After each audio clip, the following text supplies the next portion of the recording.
یاد رکھیں کہ امام اہل سنت رضی اللہ تعالیٰ عنہ نے فرمایا کہ یا محمد، حضور علیہ الصلوۃ والسلام کو کہنا یہ ناجائز ہے، کیونکہ محمد جو ہے یہ سرکار دو عالم صلی اللہ علیہ وآلہ وسلم کا ذاتی نام ہے،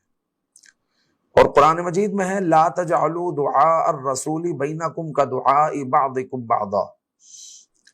کہ حضور علیہ الصلوۃ والسلام کو آپس میں اس طرح نہ ٹھہرا لو، اس طرح نہ پکارو جس طرح آپس میں ایک دوسرے کو تم پکارتے ہو۔ تو اس آیہ مبارکہ سے یہ ثابت ہو رہا ہے کہ آپس میں ہم ایک دوسرے کو پکارتے ہیں کہ اے عمیر، اے حنظلہ، اے حذیفہ، طرح یا محمد کہہ کر پکارنا یہ ناجائز ہے۔ جلالین شریف میں امام جلال الدین سیوطی رحمۃ اللہ تعالی علیہ نے بھی اس کے ضمن میں یہی فرمایا کہ اس طرح پکارا جائے یا رسول اللہ، یا نبی اللہ، یا حبیب اللہ۔